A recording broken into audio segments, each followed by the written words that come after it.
Assalamualaikum warahmatullahi wabarakatuh. Perkenalkan, nama saya Firda Ayu Hasmir, NIM 091058091904 dari Universitas Muhammadiyah Sidan Dengrapang, Fakultas Sains dan Teknologi, Prodi Agribisnis semester 6. Nah, langsung saja di sini saya akan mempresentasikan materi mengenai manajemen industri hasil pertanian. Adapun pokok pembahasannya adalah yang pertama, implementasi atau penerapan manajemen atau agroindustri hasil pertanian, dan yang kedua, perspektif atau pengembangan agroindustri hasil pertanian. A. Implementasi atau penerapan manajemen agroindustri hasil pertanian. Salah satu kendala dalam pengembangan agroindustri di Indonesia adalah kemampuan mengelola produk yang masih rendah. Hal ini ditunjukkan dengan sebagian besar berkomoditas pertanian yang diekspor merupakan bahan mentah dengan indeks retensi pengolahan sebesar 71-75%. Nah, angka tersebut menunjukkan bahwa hanya 25-29% produk pertanian Indonesia yang diekspor dalam bentuk olahan. Nah, menurut Sulaiman 2007 dalam Awatara 2005, secara garis besar, pilihan penerapan agroindustri ramah lingkungan dapat dikelompokkan menjadi 5 bagian. Yang pertama, perubahan bahan baku, yaitu A. Mengurangi atau menghilangkan bahan baku yang mengandung bahan berbahaya dan beracun seperti logam berat, zat pewarna, dan pelarut. B. Menggunakan bahan baku yang berkualitas dan murni untuk menghindari kontaminasi dalam proses produksi. C. Menggunakan bahan-bahan daur ulang untuk menciptakan pasar dari bahan-bahan daur ulang. 2. Tata cara operasi dan housekeeping, yaitu A. Tindakan pencegahan kehilangan bahan baku, produk ataupun energi dalam pemborosan, kebocoran, dan tercecer dengan cara memasang bendungan untuk menampung tumbuhan dari tangki, memasang safety valve, perencangan tangki yang sesuai dengan mendeteksi kebocoran. B. Penanganan bahan baku untuk mengurangi kehilangan bahan akibat kesalahan penanganan seperti bahan telah kadaluarsa. C. Penjadwalan produksi dapat membantu mencegah pemborosan energi, bahan, dan air. D. Melakukan koordinasi pengolahan limbah. E. Memisahkan atau segresi limbah menurut jenis untuk memudahkan pengolahan. F.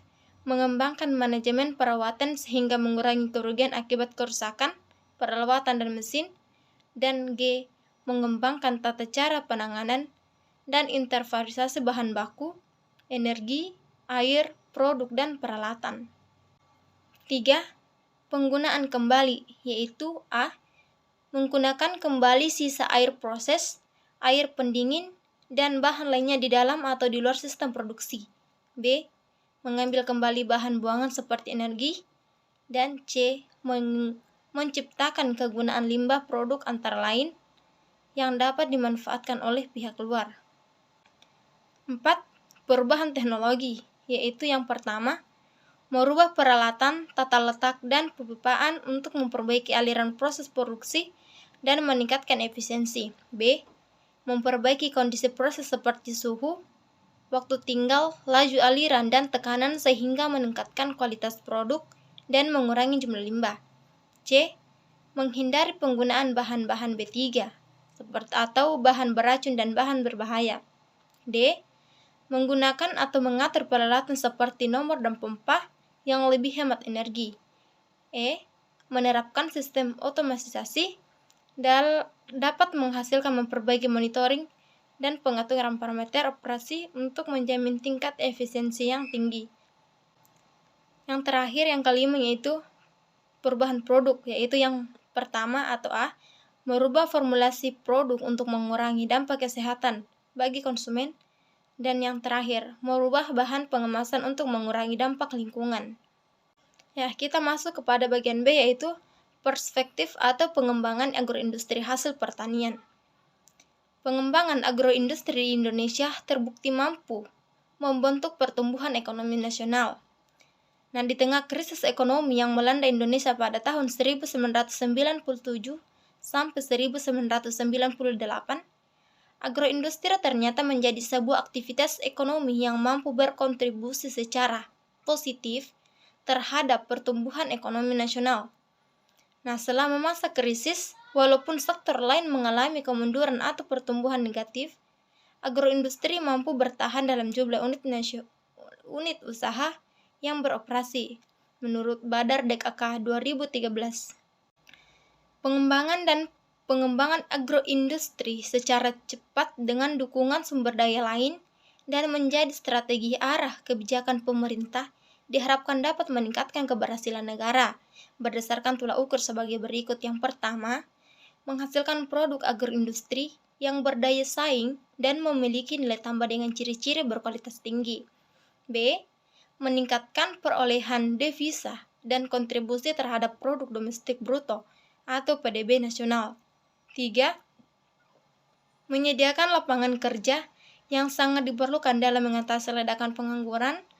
Yang keempat, meningkatkan kesejahteraan para pelaku agroindustri baik di kegiatan hulu, utama maupun hilir, khususnya petani, perkebunan, peternakan, perikanan, dan nelayan. Yang kelima, memelihara mutu dan daya dukung lingkungan sehingga pembangunan agroindustri dapat berlangsung secara berkelanjutan. Kemudian yang terakhir adalah mengarahkan kebijakan ekonomi makro untuk memihak kepada sektor pengaruh agroindustri. Nah, itulah tadi materi yang sempat saya paparkan pada kesempatan kali ini. Demikian, wassalamualaikum warahmatullahi wabarakatuh.